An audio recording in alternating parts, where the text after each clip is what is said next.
So this session is going to be about HIV and mental health, and we're going to start by a presentation from Maryan, who is going to present the findings of a literature review we did in the EATG HIV and Mental Health project.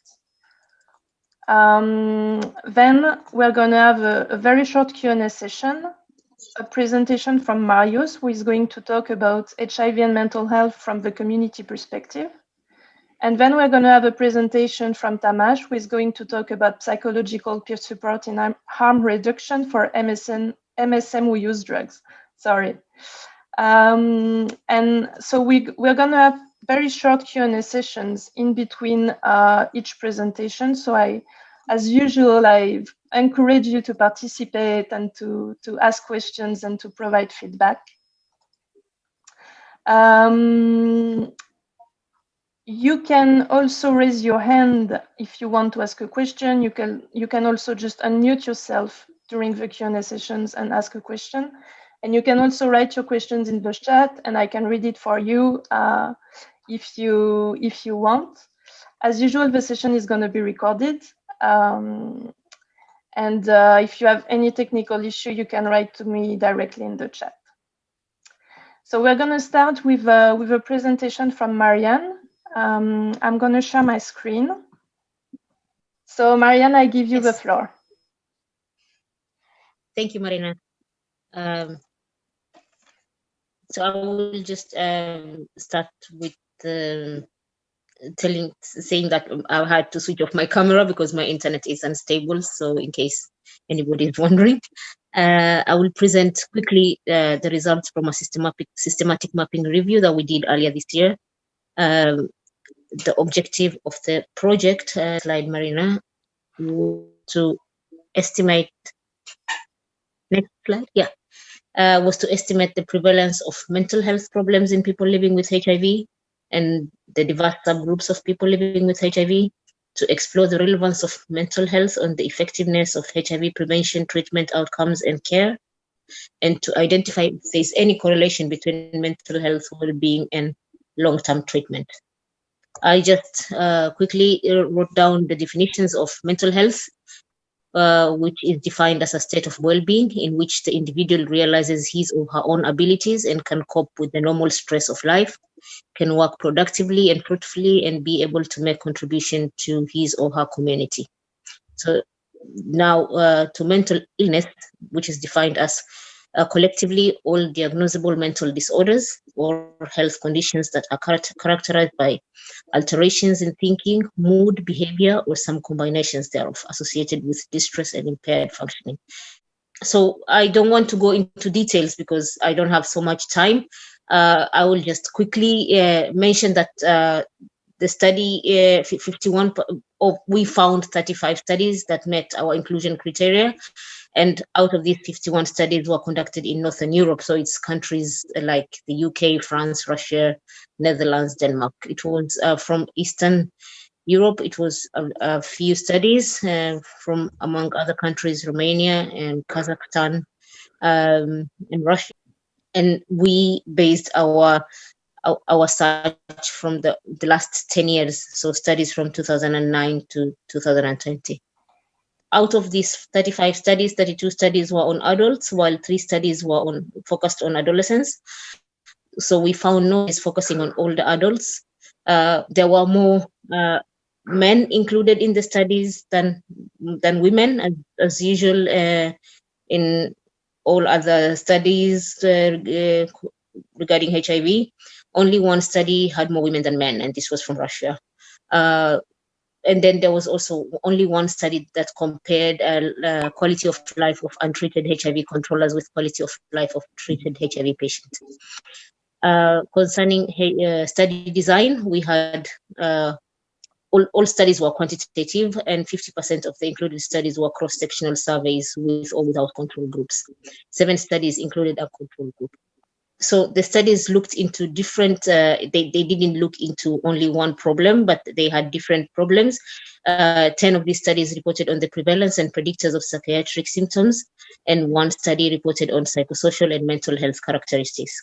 And then there were a number that looked into different things like sleep disturbance, like self-harm, mortality in people living with HIV, prevalence and risk factors of schizophrenia, and the association with mental health issues and HIV acquisition, psychological factors associated with health-related quality of life. So it was different things, and there were a number of studies that reported on influence of psychiatric distress on drug resistance, on adherence, on treatment initiation and treatment adherence and treatment interruption. So now this was just the general overview of studies we found. So the main findings that we found were that there is high levels of psychiatric morbidity among adults and teenagers living with HIV in Europe, as well as in other parts of the world. People living with HIV tend to have more mental health problems than non-HIV infected individuals.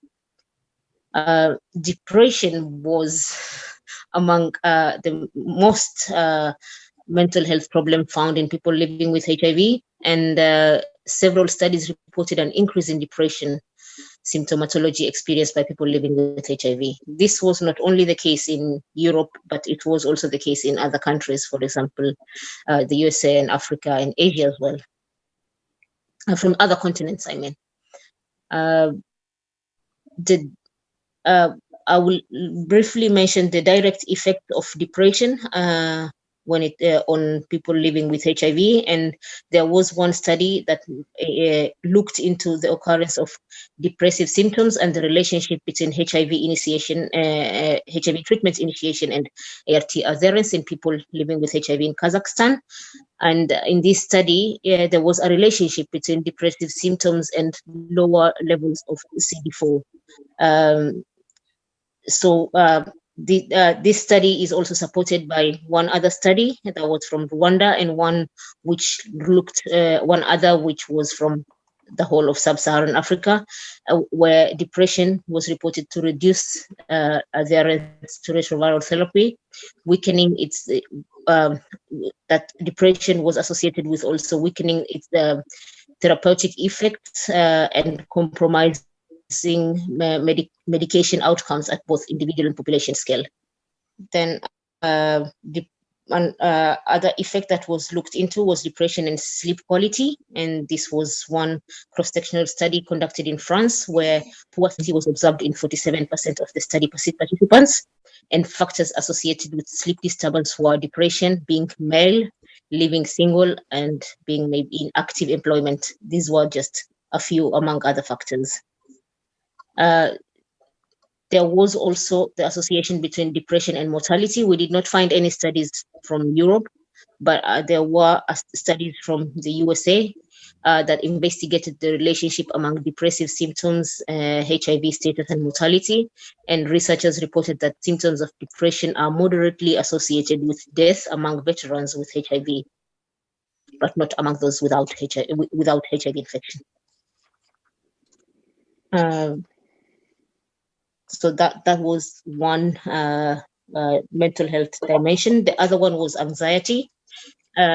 People living with HIV also showed higher levels of anxiety. This pattern was found in teenagers living with HIV in Ukraine. This was one study that was conducted in Odessa, where 13% reported moderate to severe anxiety symptoms. This study was conducted in young people. And then there's another study which compared 90% HIV positive adults with injecting drug use in Ukraine, and 74% had anxiety scores higher than 7%. There was also another study from Russia that investigated anxiety-related symptoms, and these were reported in 51.3% of people living with HIV in St. Petersburg. Next slide. Post-traumatic stress disorder. There were findings were scarce here, but there was one French study that evaluated the association between post-traumatic stress disorder and voluntary treatment interruption. And in this study, 13.3% of people who participated were diagnosed with PTSD, and they still had symptoms a month preceding the survey. Patients who had PTSD symptoms were more likely to have had major depressive episodes, have had a history of suicide attempt, and were more likely to have been diagnosed with HIV during the previous 12 months. And then there was one study that looked into self-harm. Next slide. This was from the UK, and this looked into self-harm in young people with perinatally acquired HIV and a control group of 100 HIV-negative young people with sibling or mother living with HIV. And in this study, a total of 13.9% reported having ever self-harmed, but there was no difference by HIV status.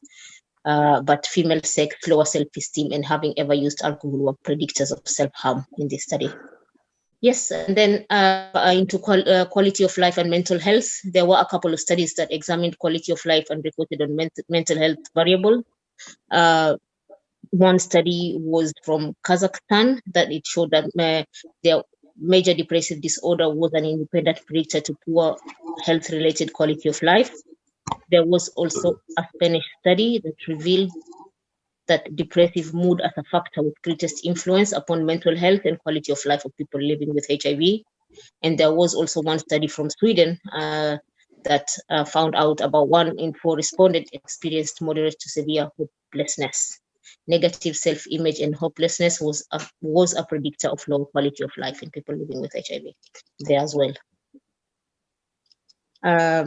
There was another study comparing quality of life in untreated HIV controllers versus quality of life of treated HIV patients in French national survey. And this found that quality of life scores in terms of health concerns and mental distress were significantly lower in controllers than HIV non-controllers.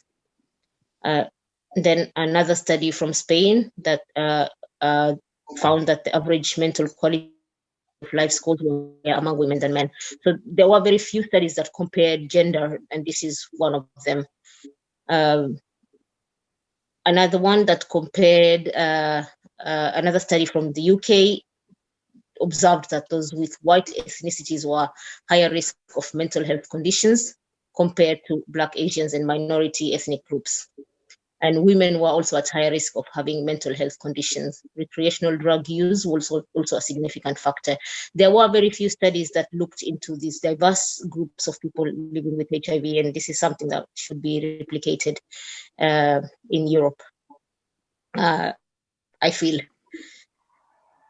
In Denmark, on the other hand, symptoms of depression were more pronounced in women and individuals who identify themselves as being other ethnicities than Caucasian. So this was different from the UK, where white ethnicities were at higher risk of mental health conditions.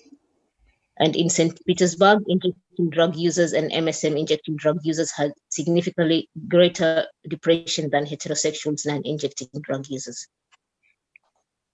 Next slide. So in summary, mental health outcomes now when it comes to people living with HIV.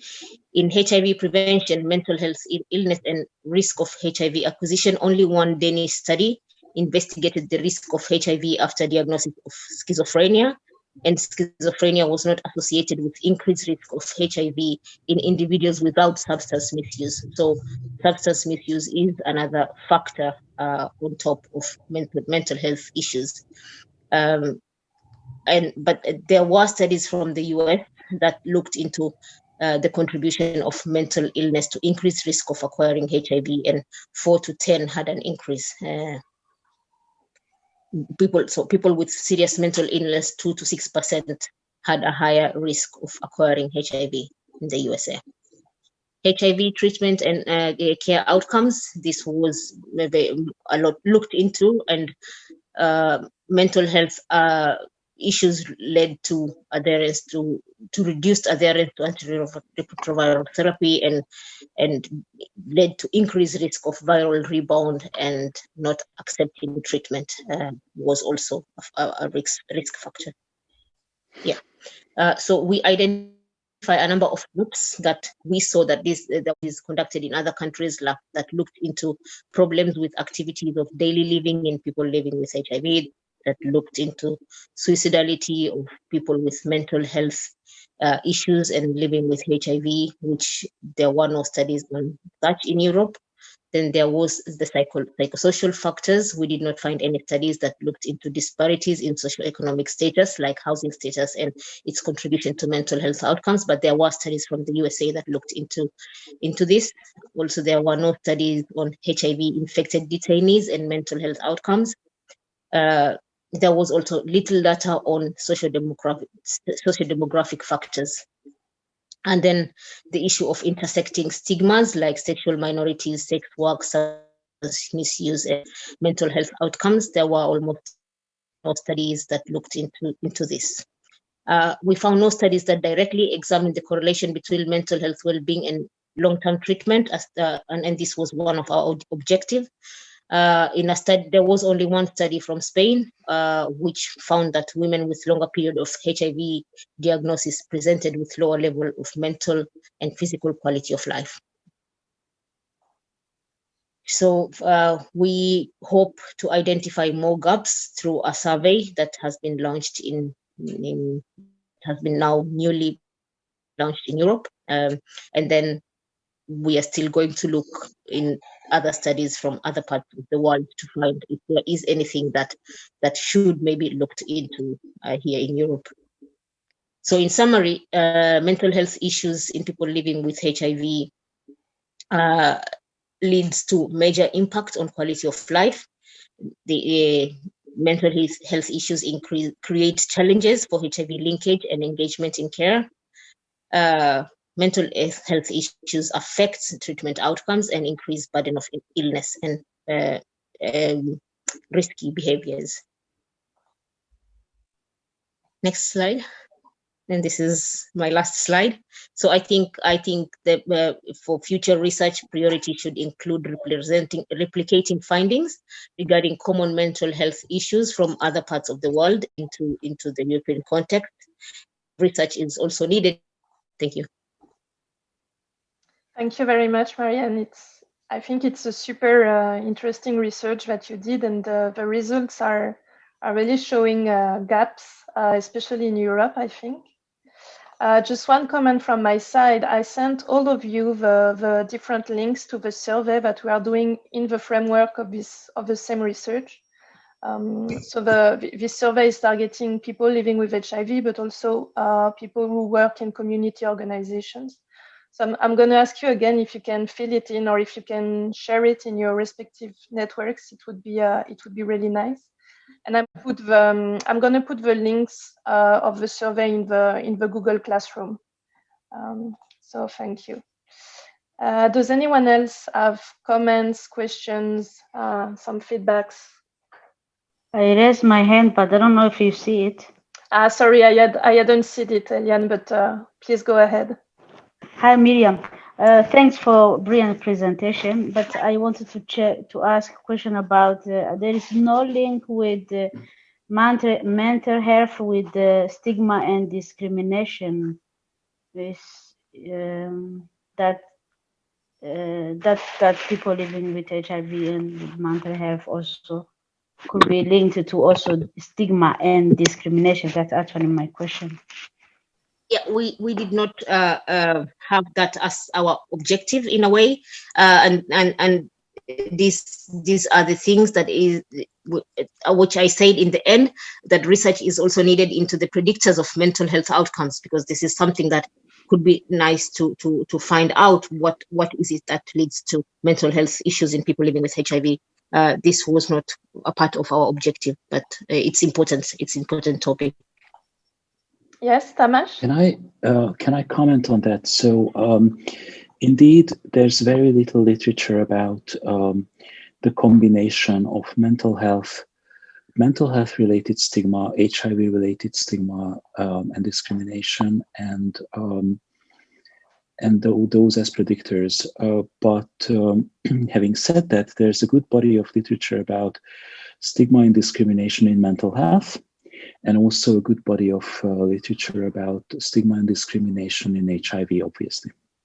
And it's not so complicated to find commonalities in what's described in these two strands of literature and overlaps. And I will also talk shortly about a model or an approach which tries to find or uncover these commonalities or these overlaps. But I also would like to make you aware of one particular paper by Robert Remian, and I will refer to him myself as well. And this one is from 2019. Why don't I show this to you in 1 second? Just I need to share my screen for this. If you look at this paper, and it's open access, and the title is Mental Health and HIV/AIDS: The Need for an Integrated Response. This comes from, as I said, Robert Remian, who's been working since 2017-18 in the field of trying to describe mental health challenges such as substance use, stigma and discrimination, and other external stressors, and HIV and exposure to HIV, or the risk of exposure to HIV. So that's actually his research field. He's a psychiatrist. And this is one of the first papers that came out of his research. And I think it's quite interesting to read through this, because even though it talks about an integrated response, but of course it also gives an integrated explanation, which kind of moves us closer to an answer to the question that you asked, Eliane. Does that make sense? Is that kind of an answer, or sort of an answer to what you were asking? Yes. Yeah. Thank you. You're welcome. Does anyone else has comment? If not, we can move on with Mario's presentation. Okay, so first of all, I have to congratulate Maryan for this excellent and detailed presentation. Mine is not like that. And I have also to congratulate Tamás. That was an excellent comment about this research.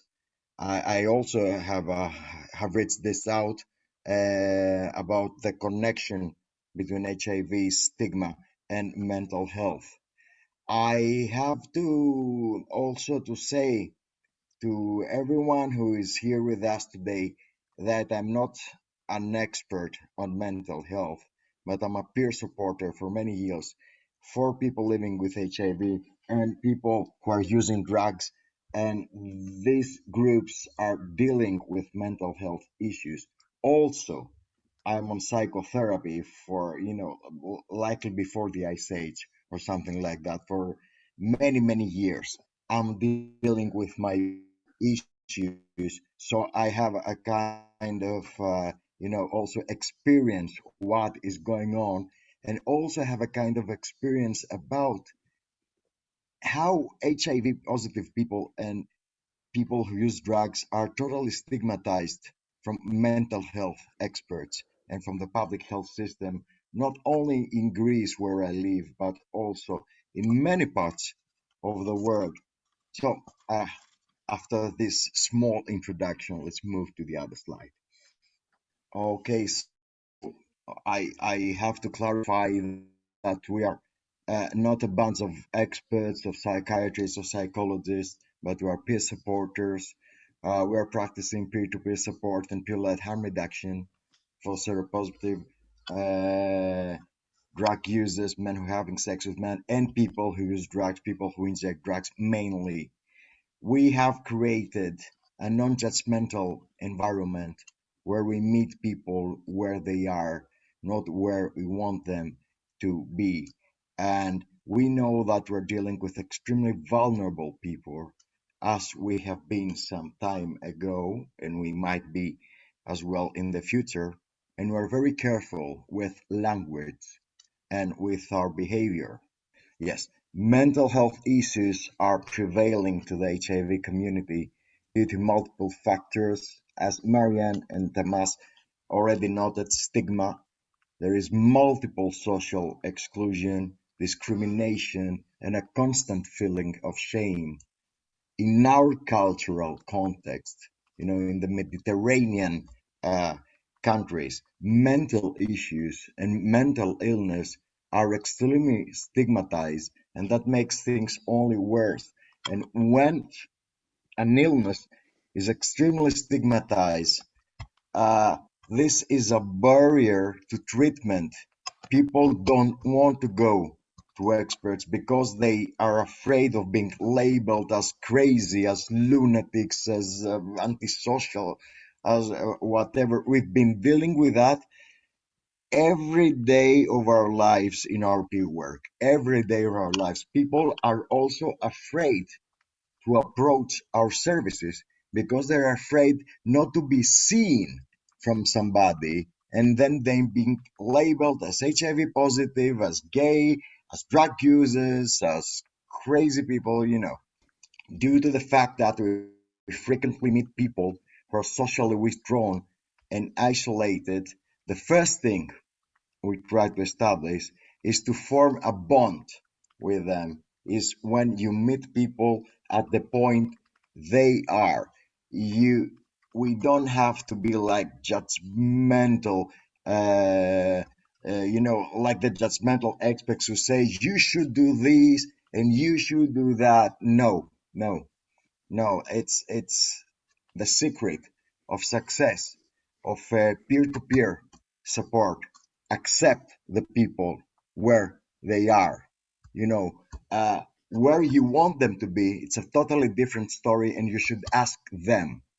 Uh, Many drug users, also many people from my community, are extremely individualized and desperate. It's the feeling of hopelessness that Maryan mentioned. That feeling actually paralyzes you, and we are forming a kind of mutual aid uh, groups. So these people, for the first time in their life, join a collective effort, collectivity, the sense of collectivity, the sense of belonging somewhere really helps to get you off this kind of social isolation and this feeling of hopelessness. My colleagues actually told me to mention these things because some of my colleagues are psychologists and experts of mental health, especially their area of expertise is chemsex and mental health, and they actually forced me to mention these things, that low self-esteem, anxiety, sleep disorders, and depression are prevailing in the community we are dealing with and actually I think that one thing leads to the other. Low self-esteem and anxiety are connected. Sleep disorders are connected with anxiety and depression. Depression is connected with low self-esteem. I will never forget that all the times I have been to a rehabilitation unit and we were doing like a group therapy, most of the people were referring to low self-esteem issues that led to social withdrawal and to depression. So these things are prevailing to the community we're dealing with, and we are belonging to this community. So let's move to the next slide. And thank you, Marina, for your valuable help, really, about this. Uh, um, this is very important because we had major problems in the past, problems that made me very upset, very angry. We are very careful to link people with non-judgmental mental health professionals. Some of these guys are an absolute disaster. We in the past, we working together with some HIV clinics. These HIV clinics had a unit of mental health, and they supposed to have psychiatrists and psychologists trained not to be stigmatizing and trained not to be, so rude and so judgmental with people. And then we had our clients coming back to us and asking us, "Why did you send me to this guy? You know what this guy told me? That I'm a sick, that I'm a drug user, and I will never recover because this is a sickness and it's relapsing and crazy thing." So we learned how to link people with specific mental health care professionals and not to the entire body of the public health system, because it's an absolute nightmare and makes me very, very angry what is going on. I have proposed to my colleagues to form a task group and actually starting educating these people, because we can't do otherwise. We can't just remove them. We don't have the power to do that, but we have to try to train them how to deal with extremely vulnerable people. And as in relation to that, regarding to that, homophobia and toxicophobia are widespread in public health services, and they're both aggravating factor for one's mental health. And we have the same information for many drug users groups all around Europe. It's not the matter of Greece. You can find these things everywhere. This is the stages of grief. I bet that most of you know them. But because we are dealing with people that sometimes, not sometimes, most of the times are in a constant state of grief, we have to work with them, acknowledging these 7 stages: the shock and denial, pain and the guilt, anger and bargaining, depression, upward turn, reconstruction, and working through acceptance and hope. From 5 and on, it's the most difficult stage. I can tell that from my own experience of accepting my own grief and my own pain. Another thing we are dealing with is when somebody comes with a new diagnosis, is or she is HIV positive, and this diagnosis forces this person to deal with critical issues in his life, like social relationships, the access to health services, the access to public services, which is an absolute nightmare, and the acceptance of his sexuality and his gender identity. This is what we have actually traced of, let's say, the things that characterize internalized stigma. It's the constant feeling of guiltiness, the guilt, the low self-esteem, depression, low libido, which is decreased sexual desire, difficulty of finding a partner, chemsex that brings to more and more stigma inside a person's minds, and relapse to drug use, which is actually uh, a way of finding a shelter to all behaviors. Let's put it that way. Also, from my own experience, when we say relapse, it's not a medical term, but it's a way of finding a shelter, uh, a secure place in old self-destructive behaviors. I'm referring to problematic drug use and not to recreational one. I think that was the last slide, or not? Yes, I just have to add something. All of us, as peer workers, as people living with HIV, as drug users, as gay community, we faced this unbelievably difficult situation of the lockdown and the COVID-19 pandemic.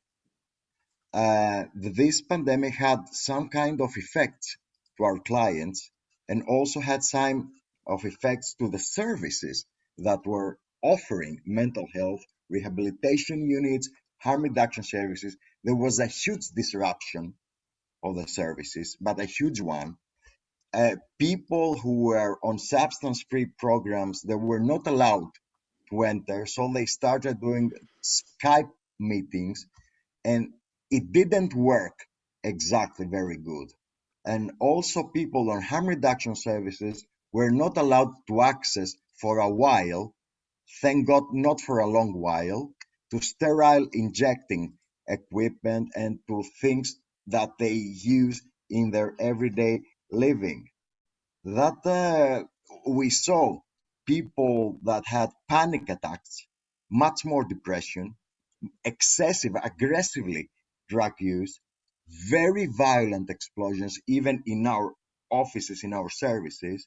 And also we had some very upsetting reports of domestic violence.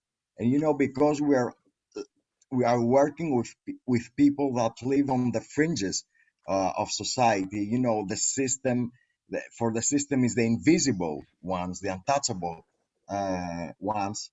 These people are the most vulnerable, and in this social vibration, in this social throb that we dealing with, and we had to be much more flexible to our work, and we had to be much stronger than we used to be. Personally, I dealt with issues that I never saw them again in my entire peer, let's say, work in the field. Never. You know, it was issues of let's say, things that can drive you actually crazy.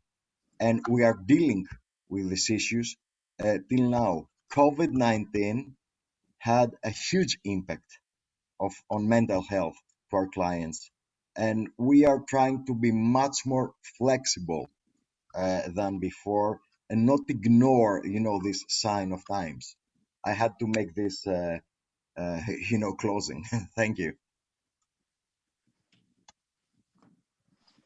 Thank you very much, Marius. It's super interesting.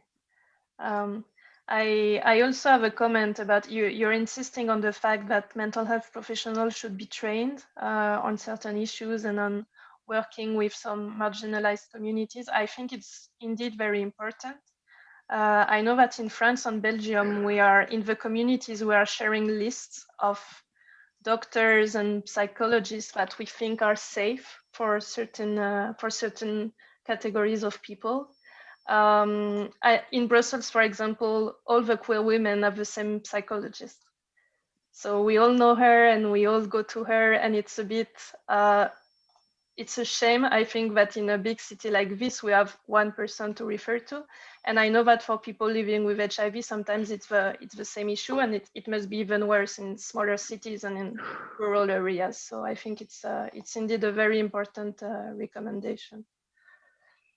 Does anyone else have a question or a comment? Please feel free. Yes. Yeah. I would like to comment that it seems like depression and anxiety are very common among people living with HIV. And I would like to ask you all if you find out the same that I do. Every time I'm talking with someone with HIV or someone comes to ask for help to our services, or I give a new diagnosis, I usually find out that if people wasn't dealing with anxiety before they was having HIV, they do have anxiety after knowing they are HIV positive. This happened to myself. on the first week after I did the quick test, and I was waiting for the definitely blood results. I started having anxiety every day, like waking up abruptly and having problem disorders. So I would like to ask you all, what is your experience with this and people that you deal with every day?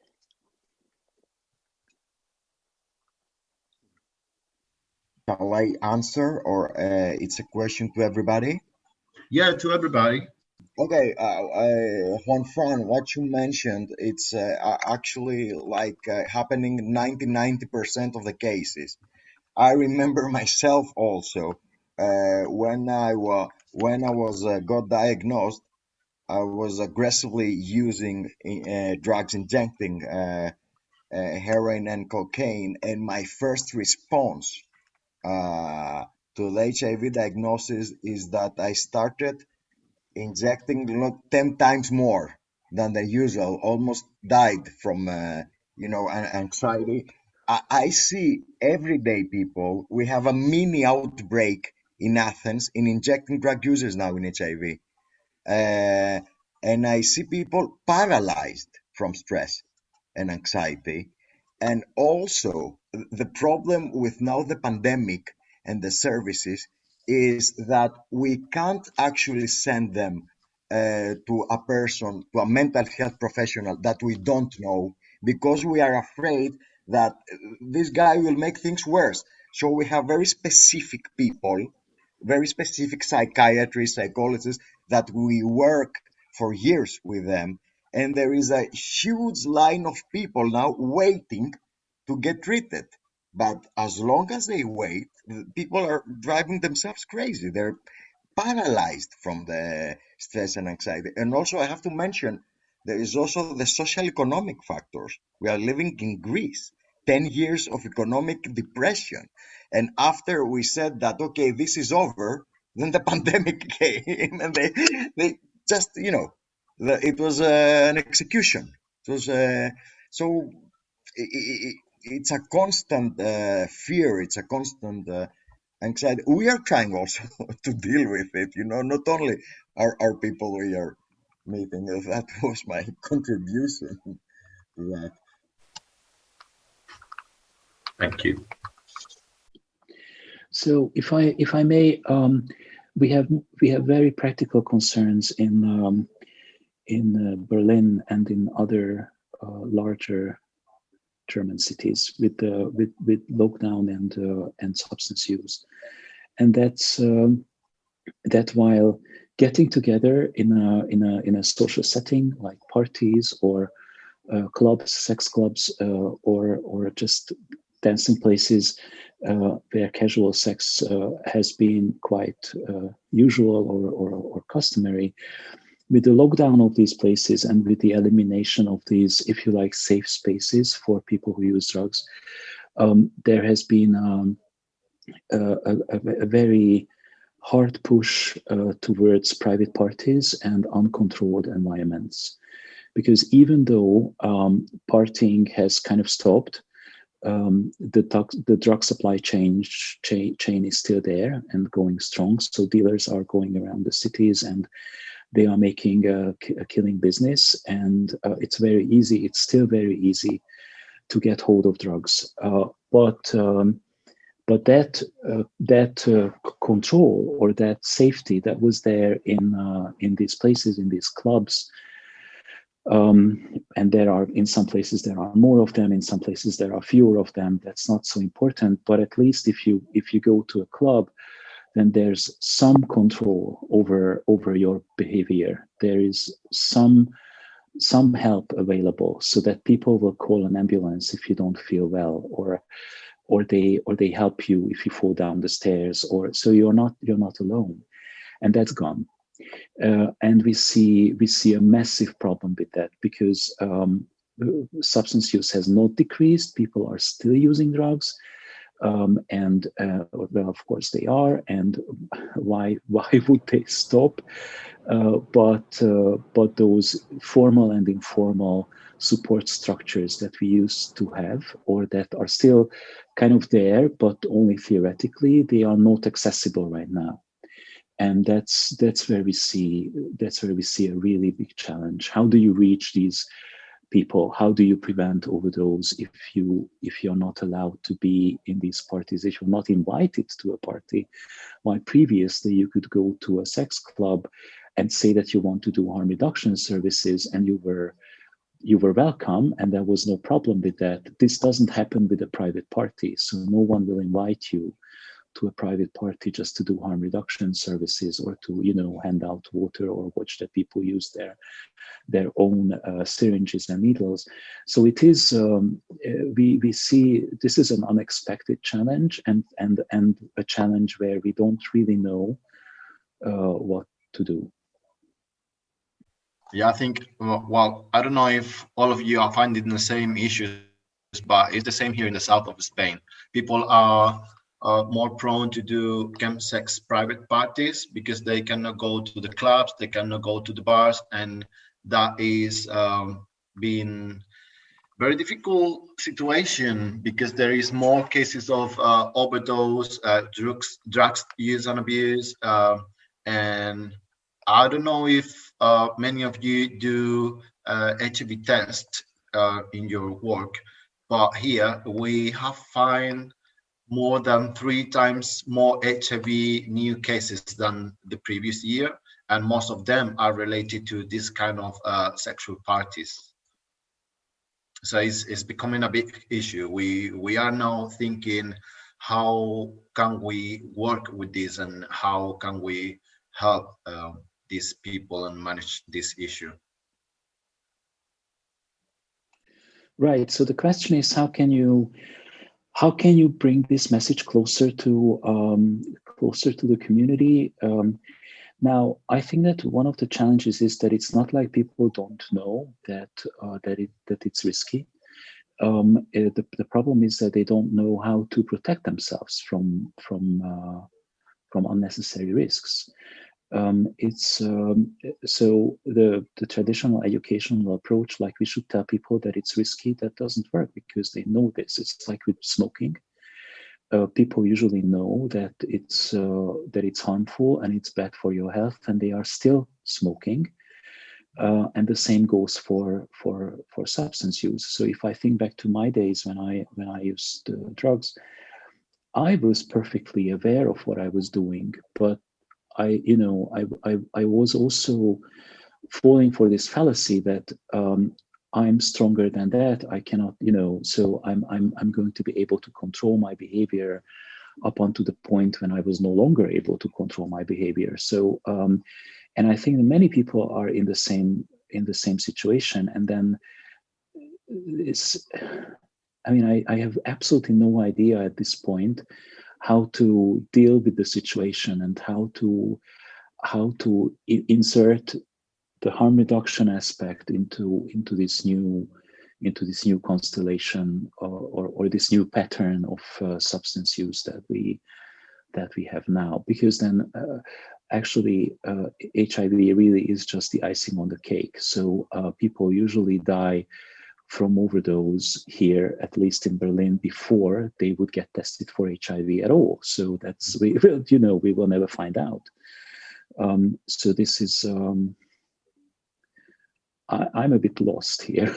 Honestly, I don't know what to do. So I know a lot about the theory of this, but what to do practically, we haven't really come up with a solution unless someone comes to us, peer helpers and peer organizations, which is then already, a major first step. But what do you do with the rest of the 90% who don't come to harm reduction services? So that's a challenge. Yeah, what we're doing about that actually right now is just letting people know about harm reduction in sex parties. Like what you can do before, during, and after the sex party, just to harm reduction. But yeah, there is a lot more to do in that field. So let's see what we can do with time. Yeah. I see an interesting comment from Shimon, who is saying that in Amsterdam there is a new app. Shimon, would you like to explain what the app is for and what it's used for? Yeah, sure. I mean, I was writing this in regards. I mean, thank you all for presentations. My partner works with addiction care in the Netherlands. So, and he also works with queer people. But anyway, so the big issue now also is to tackle is like exactly how to penetrate the impenetrable homes, right? Like how to get to the places and how people meet these days, especially in the context of the lockdown. So in Amsterdam, what we see now, one thing is that there's a really raise in attendance to cruising areas, which are some of them have been historically designated, so it's also kind of a historically known spaces for cruising, but there are new appears, so which kind of surfaces as a topic. And also, I can see it within the HIV community that this is a thing that is going on. And secondly, this app, I think it's, I'm not sure where this app has surfaced first, but like it has skyrocketed in use in Amsterdam as far as I'm concerned during the pandemic. So this is app that kind of accommodates the organization of chemsex events, like really create an infrastructure for it like has never before, make it really easy. So this is an interesting kind of thing that's happening. Just wanted to give the remark, at least within the gay community, of course. It's not used by other people.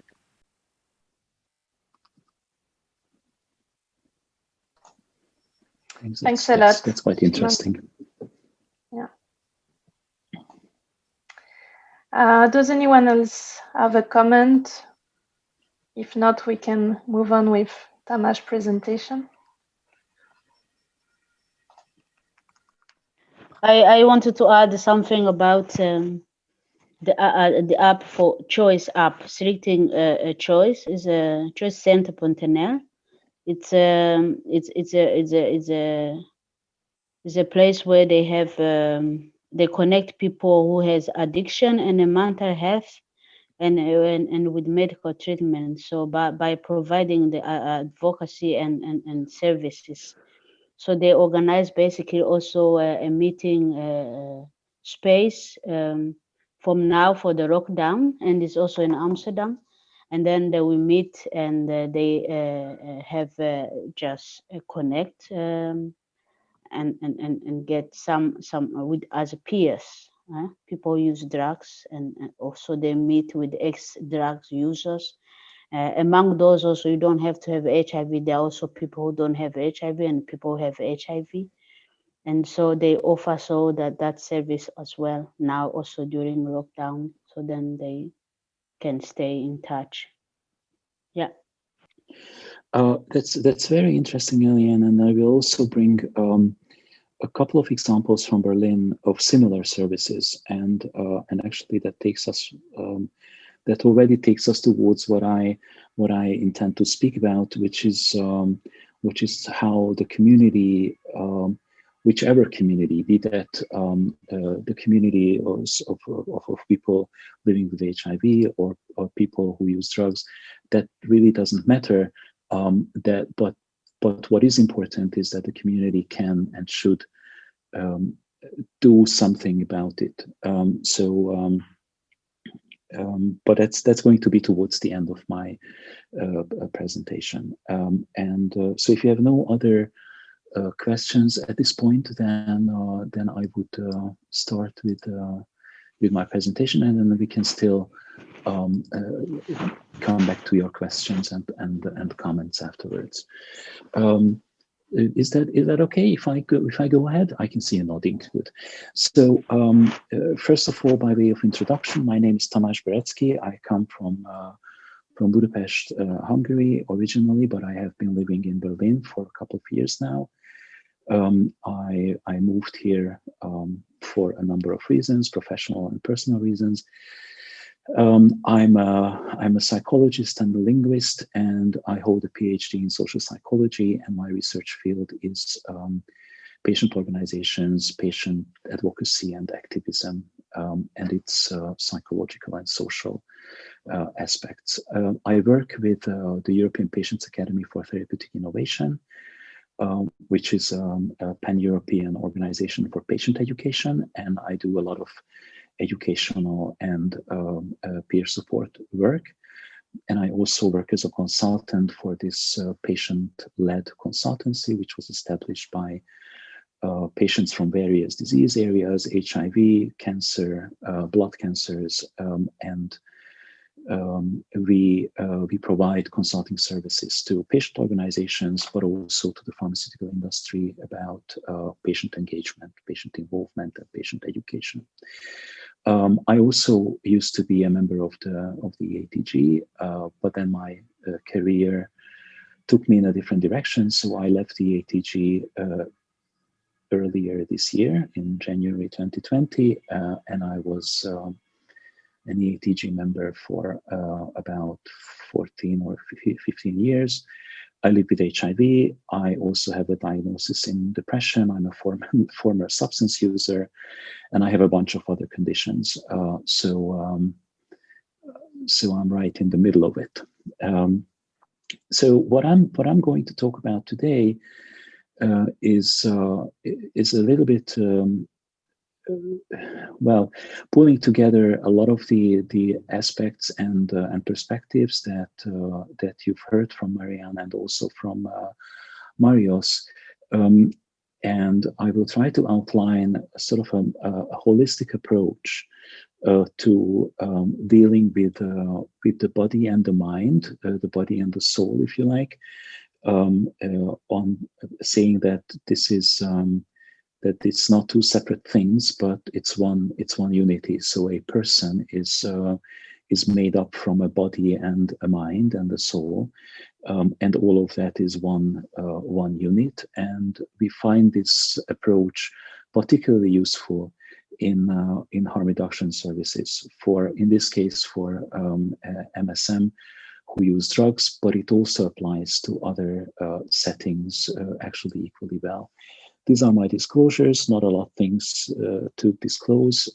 I receive no external funding, even though my salary partly comes from the pharmaceutical industry, but it comes indirectly, so I'm not directly funded by the pharmaceutical industry in any shape or form. And I usually donate my honoraria to my employer, the Patients Academy. And here is a bunch of people that you may be already familiar with, that I have been working together over the years on these topics, or that I rely on their research and on their findings. So this is more or less what I'm going to talk about, and what I'd like to highlight here is first of all, Robert Remian's approach, who already argues for this holistic approach by saying that the mind and the body are one, but also my colleague and my friend, Berlin-based psychiatrist Jan Grosser, who's himself a peer helper and a member of our community here in Berlin, who is adamant on emphasizing the perspective of shame, and that this is an unmentioned dimension, or something that's oftentimes ignored in our work.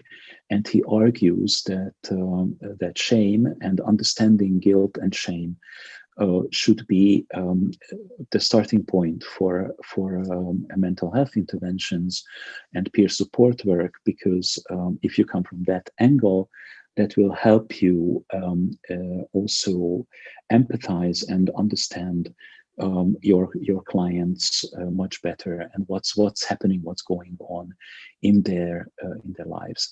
Now, I will not repeat this again. How prevalent mental health issues are in HIV positive populations. We also understand today that it is a bidirectional, so it's a two-way process.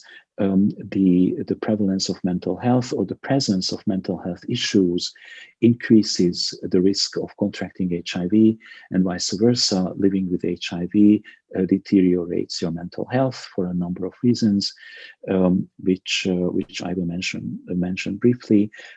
These reasons can be biological; they can also be social and psychological, so that it is very obvious, and it's also obvious from what you heard from the two previous speakers, that there is a strong correlation between mental health issues and HIV.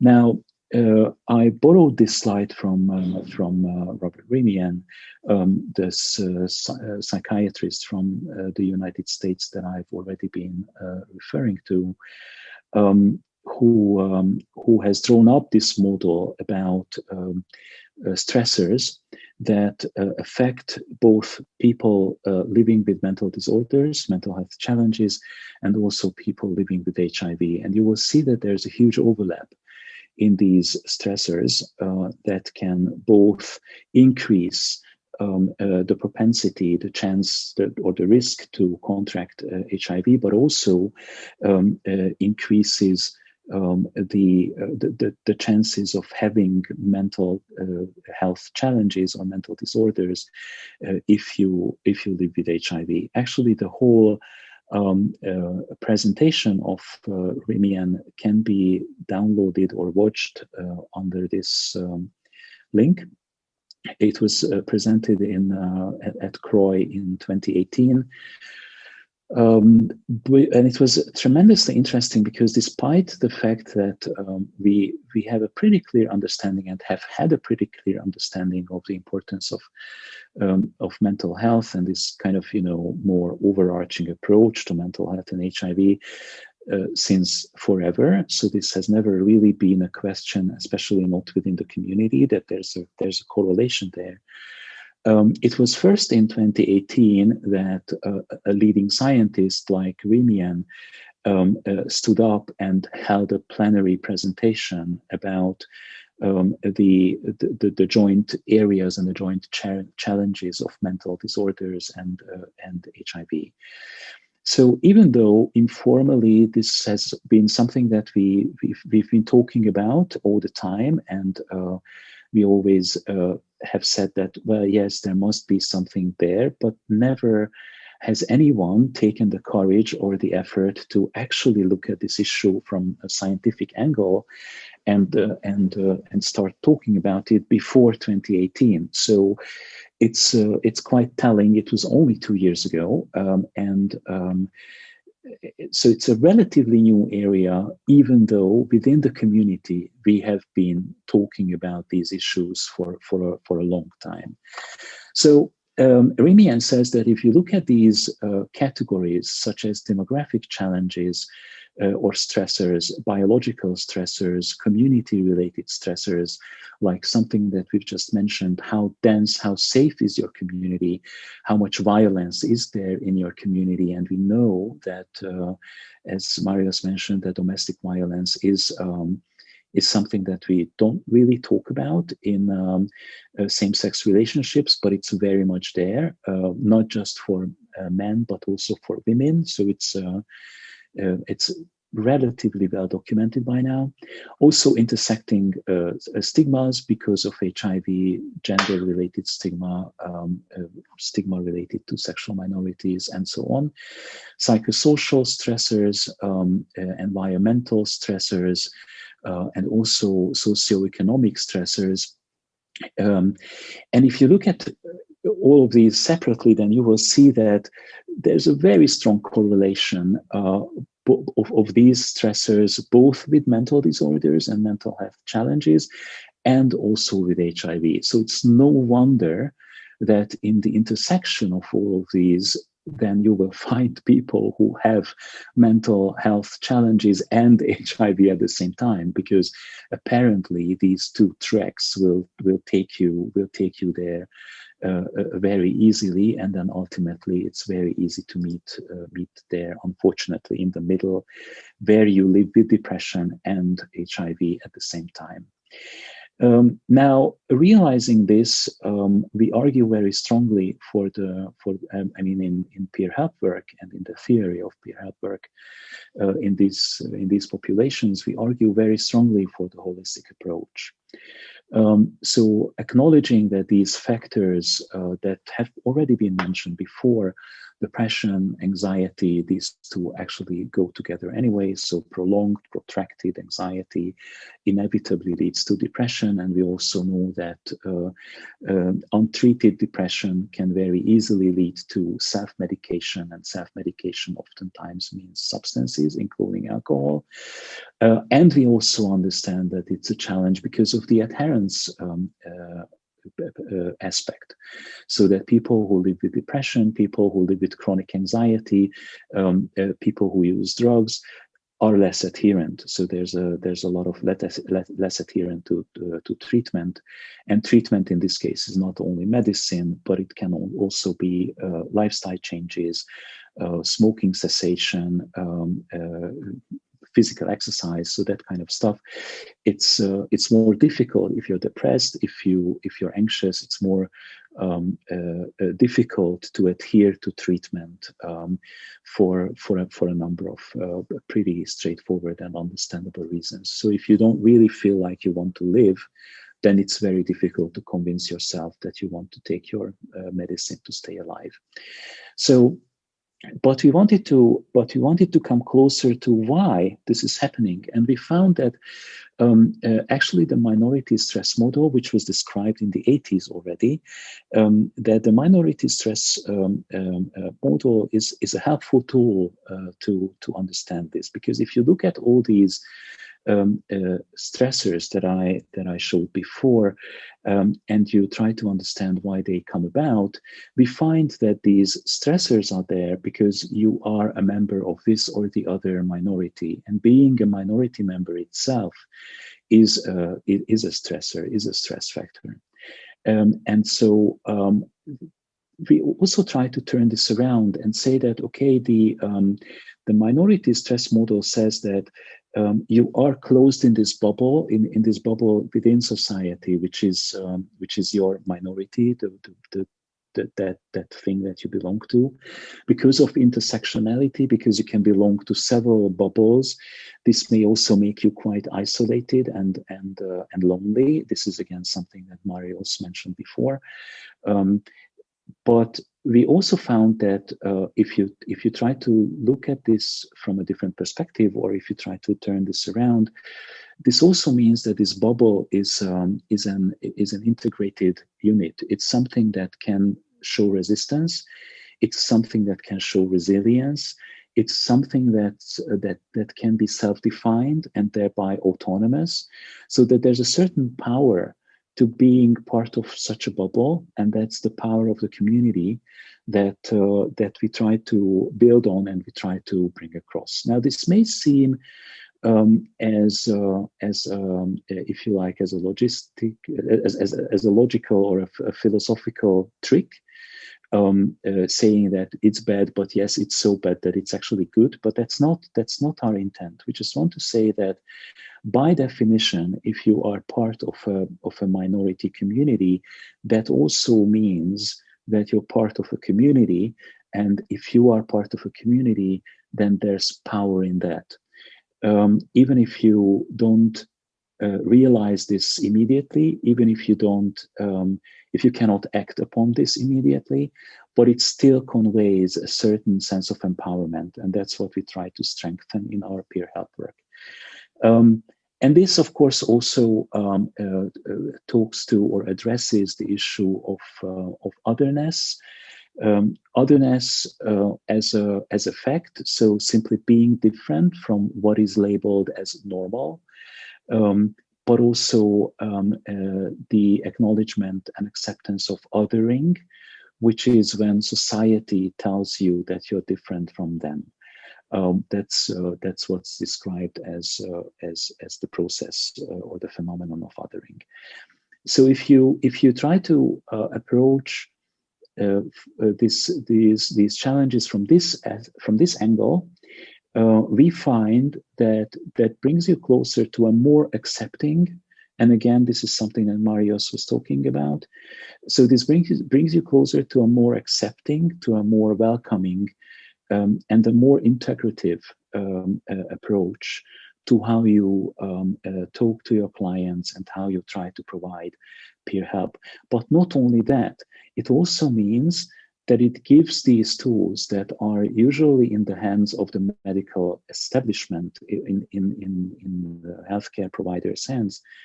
So these tools are then transferred to the community, because it turns out it's not a medical issue. It's not something that needs to be medicalized, but it's something that requires other people, and these other people can come from the community very easily. The first most important thing for us has been to make peer helper communities understand that screening for mental health is not just important, it's also feasible and easily doable. This, of course, provides poses difficulties for the healthcare establishment and also for any service provider, because you have to do diagnosing in a non-psychiatric setting, so that may pose challenges. But ultimately, this is something that you can learn how to do. You have to talk about uncomfortable topics. Marius mentioned sexual health. You would be surprised to find out how difficult it is to address sexual health, and not just with men having sex with men, and not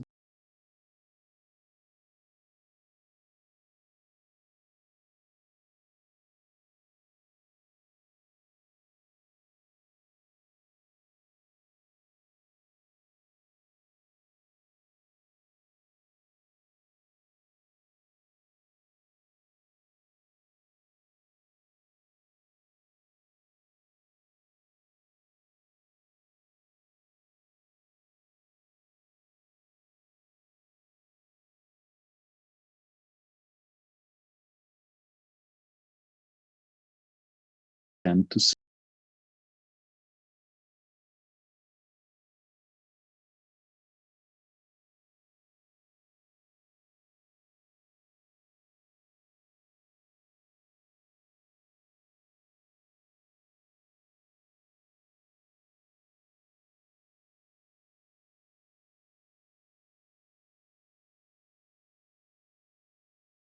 and how.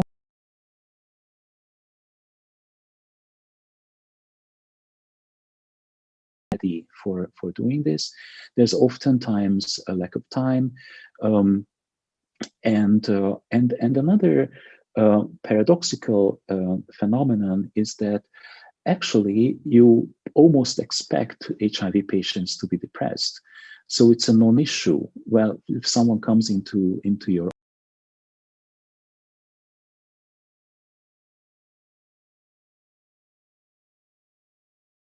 they are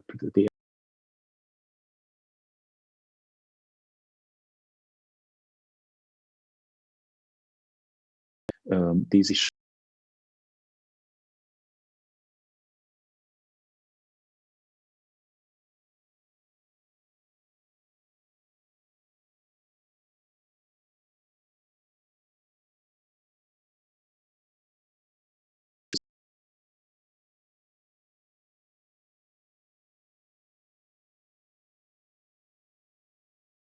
I'm on dolutegravir, so it's difficult to tell, and therefore it may happen that the patients themselves say that, well, it doesn't matter. I don't know what's wrong with me. It's from the drugs. It's from the medication.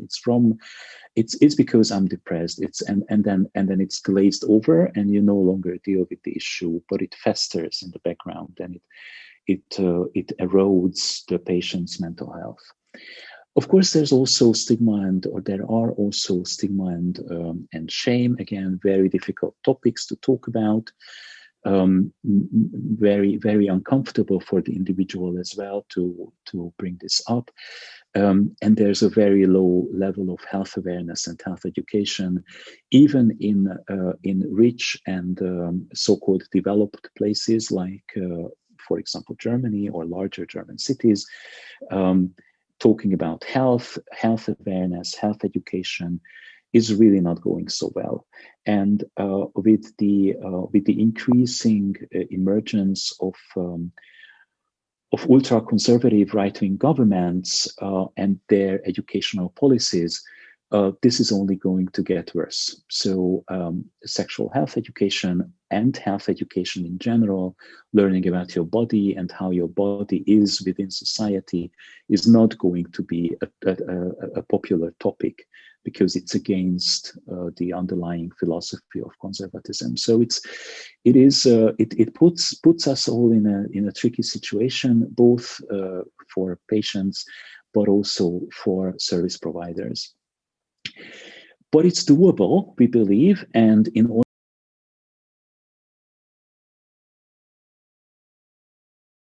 that's the most important thing that you can do at this point, in order to bring this message across, that you can and you should do mental health screening on a community level.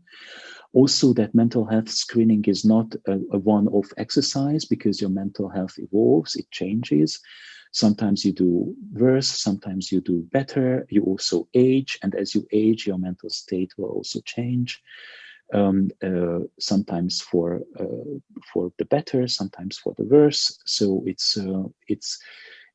fluctuates. It's a continuum. It's not something that you can that once you make a diagnosis and then that's it. But you change, and your mind changes, and your soul changes as well.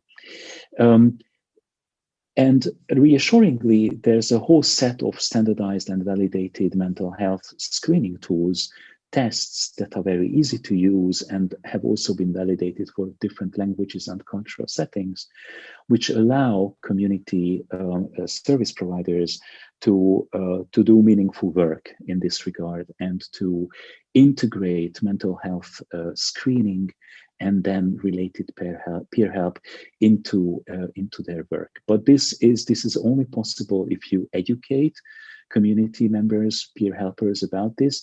But that's actually why you're here. So I'm preaching to the converted here, but also it's important that you carry this message forward and disseminate it in your own communities, that this is not something that you can just push to the side and say, well, it's not so important. It is actually essentially important to ensure the well-being of your clients.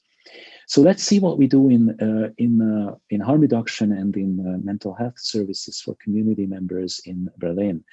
First of all, we have a lot of community-based solutions. This is a very lucky situation, but also Berlin has always been a very left-leaning place. So there's a lot of left-wing voters here, socialists, communists, and the political leadership is also very left-leaning. So we have it relatively easy here, but fortunately, this works in other places as well, because there is this recognition that just like with HIV testing, where community-based testing sites have been tremendously impactful, and the example of Greece is a very good example for that, but also Spain. So that just like with HIV testing, harm reduction and mental health services can also be very well placed in the communities, so that this burden can be shifted from the healthcare system, and that recognition is there not only in Berlin but also in more conservative places. So therefore, community-based solutions are absolutely important, and they also get a lot of support from the local and from the federal governments. They also get a lot of private support. So when it comes to fundraising, then a lot of people will simply donate to these organizations because they can see the impact and they can see how they work. But of course, this is also backed up by evidence-based advocacy, which is again something that you will learn about during the Step Up course. That evidence-based advocacy is based on facts and data and numbers and hard evidence. And so it's very difficult to argue against that if you can show that this many people have been through treatment or psychotherapy or other interventions, and they came out much better, or they can control their substance use habits, or they are channeled into official harm reduction services. So if you can capture and demonstrate these results in a scientifically sound and well-documented way, that will also help your fundraising efforts. And that's what's happened what is happening in Germany a lot. We also know that therapy works. We don't always understand why therapy works. It's always been an issue for psychologists, but we know that therapy works, and various or different methodologies work in different ways, but it works. We understand that it's probably mostly the relationship, the reintegration of the person, of the individual into social contacts, into a social context is what works. And it's not really dependent on which methodology you use to do so. So once again, this refers back to the power of the community. So you can create a context around the person, and that context will save them and will restore their well-being, or boost their well-being.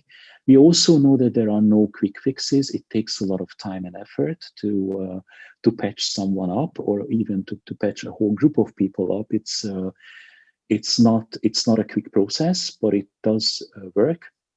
And we have to focus on psychological, social, and even financial challenges. So when someone, and I forget who, I think it was Maryan, mentioned the housing crisis and housing challenges, that's exactly where the socioeconomic and the financial aspects come in. So do ask your clients about whether they have enough money to eat, because sometimes even that's a challenge. And unfortunately, we also know that if someone is a substance user, then they may choose buying substances, buying drugs over buying food. So it may be quite important for you to understand what's going on. We do have a couple of organizations here in Berlin, bigger and smaller ones, that engage in this type of work. The Berliner AIDS Hilfe will be one of the most obvious targets for all of us. It's the AIDS Hilfe, the AIDS support organizations are all over Germany, have been for 25 years.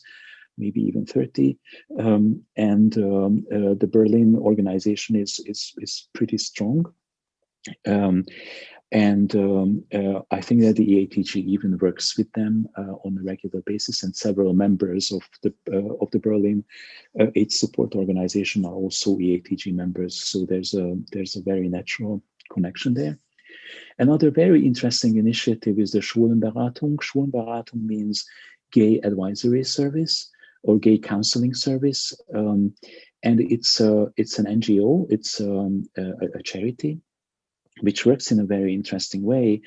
They even have a commercial arm, or a commercial enterprise, where they have houses. They were very quick at the time when Berlin was reunified and property prices were very, very low, and so they have 2 houses which they have converted into rental spaces, and they rent these houses as or these apartments as social housing to people living with HIV, substance users, elderly gay people, elderly lesbians, and people who are in a difficult social situation.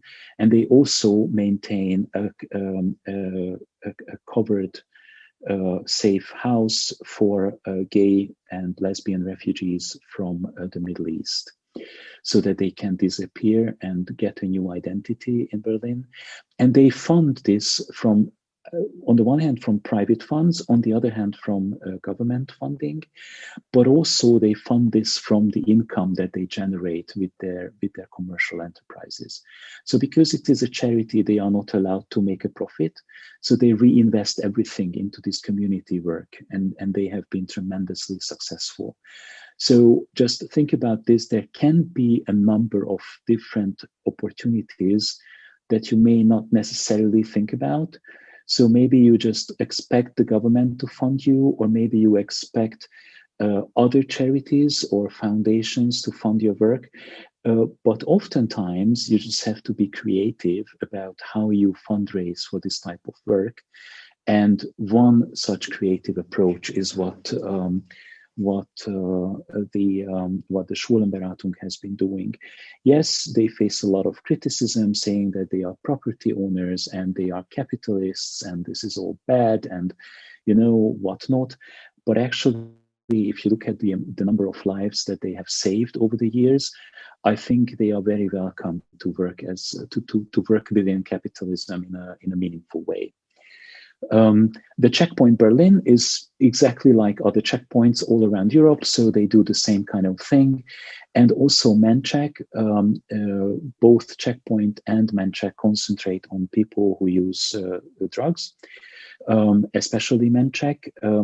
And characteristically, all of these organizations are run and operated by community members. So, and there are very few of us in these communities who actually have a degree in this, but it's mostly self-taught, so that we will get together, have similar trainings like you have now with Step Up, and try to systematically build these capacities, because that's essential. This capacity building work is absolutely essential in order to be able to provide meaningful services. Some systemic changes are also needed. I will not walk you through this in much detail because you're probably aware of these. These various initiatives already. I said education, fighting stigma and discrimination, this normalization work that more and more people, activists and advocates should stand up and say out loud that they live with HIV, and this is not a major challenge. This can be very difficult. I did this many years ago, and it was very challenging, but it absolutely pays off. It's something that makes your life much easier, and turns out that it also contributes to stigma reduction. And believe me, it was not so easy in Hungary when I first did this. Also, community-based healthcare. This is something I've already discussed, and queer theory is much related to what I mentioned about the minority stress model, which is also, it's part of queer theory. It makes even if the pressure from immediate work can be huge, we find it very useful to look at time and again, to look at the overarching theory and understand what's happening in the different communities, and where are the fault lines, and where is it that you can make a meaningful intervention and position yourselves politically also in the right way, that people understand that you are the ones that you can turn to, or that people can turn to, that you are the ones who can provide these services, and then thereby you can establish your reputation and you can establish your names. And for this, it's important to understand what's happening, for example, in the queer communities. And of course, there's a number of individual interventions that you can do, acknowledging that mental health does matter, focusing on your well-being, exercising. We cannot emphasize the importance of exercise enough. We know that the only thing right now that works, for example, against side effects is physical exercise. The only thing that will be effective, apart from medication, that will be effective against depression is physical exercise. So it's there's a whole movement now, even on the level of the European Union. There will be a new massive multi-million euro project about promoting exercise to patients, especially in cancer care. But of course, it equally applies to us people living with HIV. The importance of nutrition, and this doesn't have to be about money. This can also be about just being reasonable about what you eat and how you eat. Harm reduction, including tobacco and alcohol use. I cannot quit tobacco, but I could quit everything else, so I think I'm fine. And the fight against stigma, and first and foremost, but again, this is something that probably you already know, working together and building these communities yourselves before you can then effectively also provide services. I think that's it. Thank you for your attention. Your questions are welcome. Thank you very much, Tamás. It was very, very interesting. You're welcome. Does anyone have a question or a comment? Or maybe some feedback about your own work in your own communities? It's also very interesting to see what happens in other countries. Hi everyone. Hi Tamás. Thanks for this very nice presentation. I have a reflection only, as I'm not running similar activities, but I am a participant in a similar activity. So it's a chemsex support group, and I remember it's been, I think it was around 5 years ago when I was still in a deep addiction, and then I watched the documentary about the clinic in London, the chemsex documentary, which probably some of you know.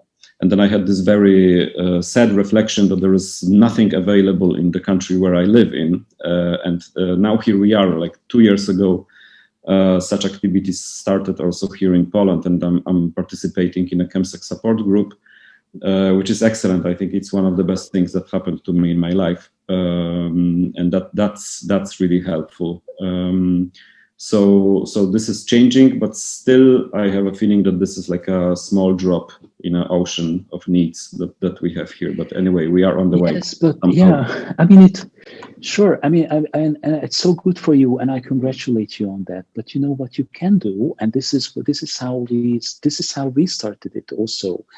What you can do is you can invite people to your house, and instead of getting high and talking and fisting and whatnot, you can talk about the risks.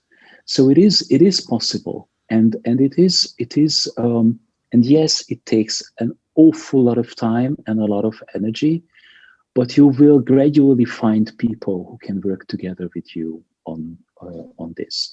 So it just also to give you a word of encouragement, it's not hopeless. So yes, it may look like a drop in the ocean, but it's a very important drop. It's not just a drop, it's a pearl in the ocean, and it's extremely valuable. So you have to carry on, even if it looks very daunting at this stage. Thank you.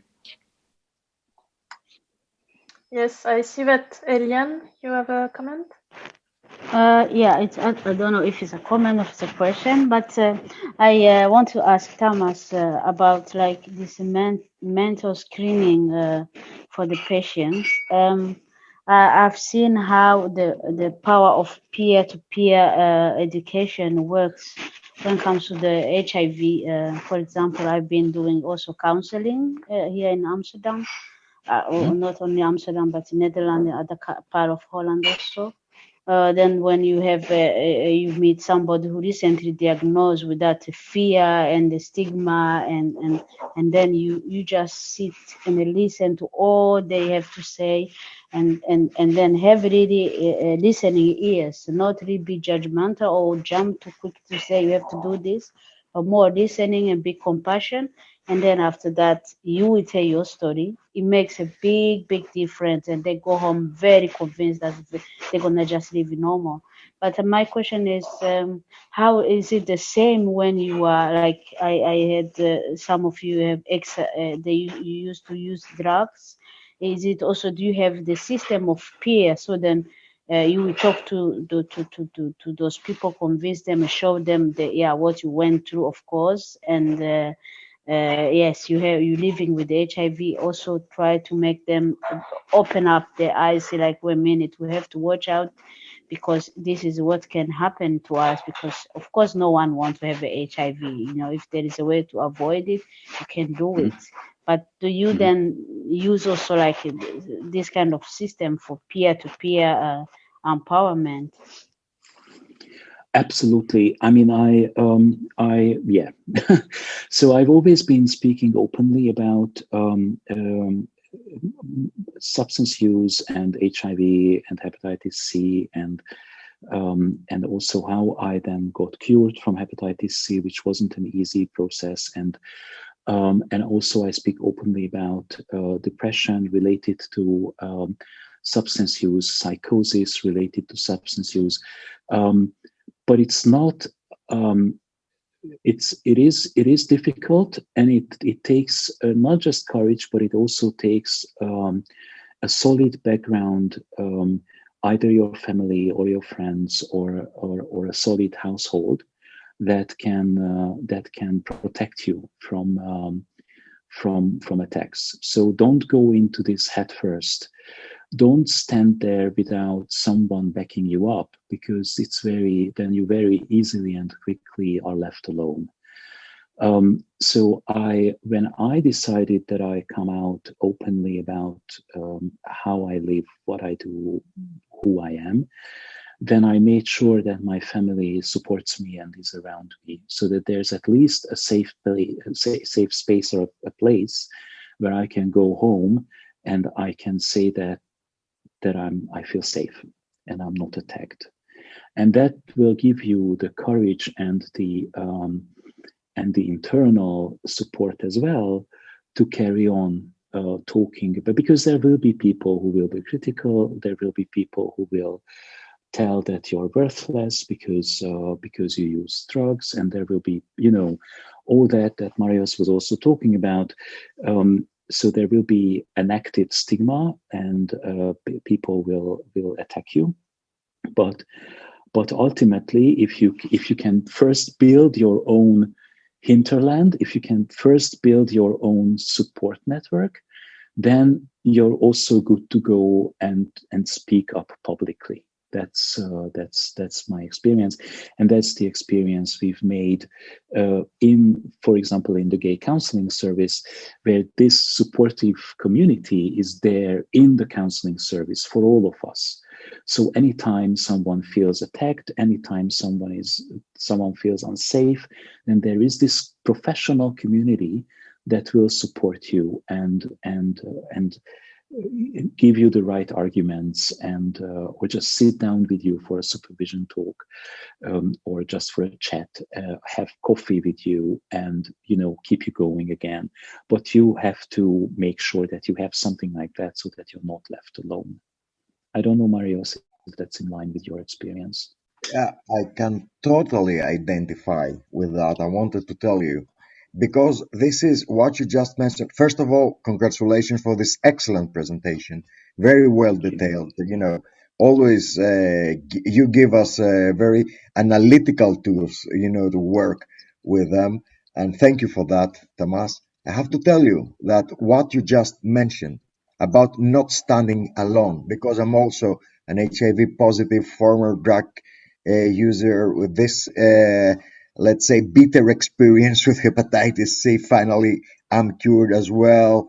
Have done my, depression days, almost to a psychotic level sometimes. But okay, what you just mentioned, it's the golden rule, not to stand alone when you're opening yourself. And unfortunately, I found out that the hard way. But since I know that now, I am actually applying it to every drop of my job and every drop of my existence. I never stand alone. I have my networks.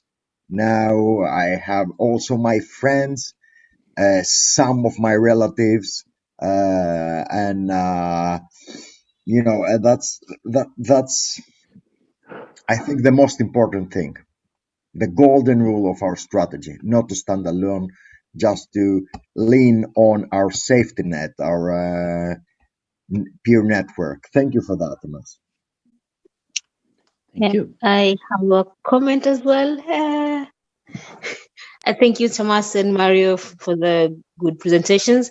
I just wanted to echo what Mario says on Tamás on not standing alone. I think the issue is that most people, for example, in Europe, it's people stand together and some groups stand out. There are groups that really, it was interesting to see that things like PTSD are not taken into account, and maybe most of migrants coming into Europe as refugees or coming from one European country to the other have these issues. So it's like it's not only joining forces, but fighting for these groups that are also forgotten, the groups that cannot fight for themselves. I think this is one important thing, to involve people from these groups and find out what are the issues that you're facing that you're not getting help with, and raising these issues up within our communities. This is one important thing. And then the other thing that I've seen in Norway, where I live, is that it's easier to say that people living with HIV have medication, good medication today. So so any other issue is like set on the side. Things like mental health issues are not taken into consideration. It's even within organizations working for people living with HIV. I think it's easier to start concentrating on all these new issues coming up, and then forgetting that there is already problems within the populations that already, even though they are getting good medication, even though you have free access to healthcare, if you have your status as a migrant, as a WHO, but still there are issues that should be put, consideration should be put into screening and finding out where, how to help, or creating programs to help people who suffer with mental health issues, or just to screen, because we come from different backgrounds, and for me, we don't have things like mental health issues where I come from in Somalia. So just to make people aware that if you experience a low self-esteem, this is also a part of mental health issues, because we just refer to such things as maybe a hard time, and you don't think that there is a problem with your mental health, that you just think that this will pass, good will help me, and people don't voice such things as they don't see them as mental health issues, they don't voice them. So it's culturally how we also identify mental health issues from different cultures. Thank you. Yes, thank you for that, Maryan. We still have 10 minutes. If some of you still have some questions or some comments. And if not, I think we can conclude.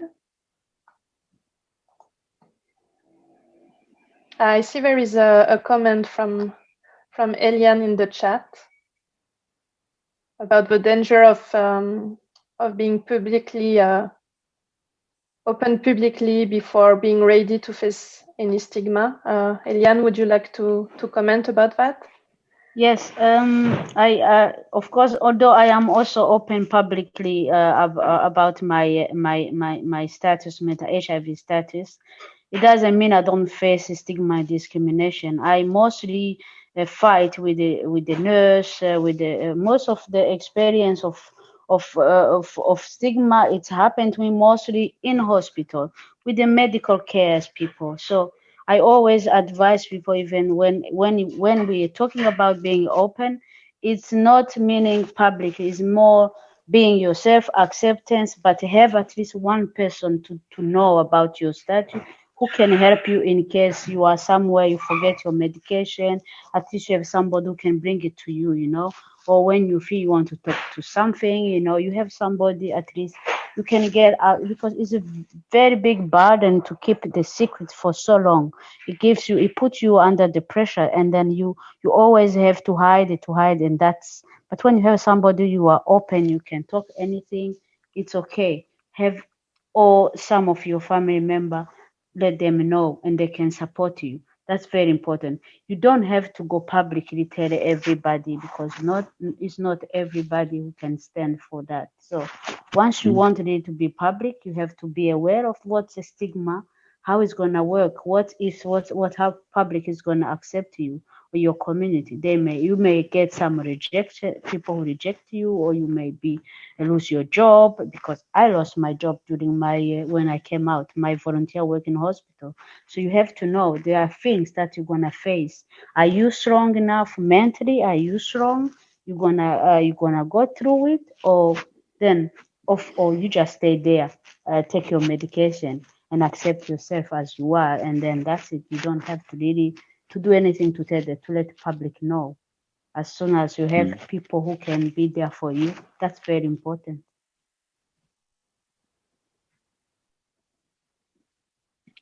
Yep, quite agree. Thank you, Eliane.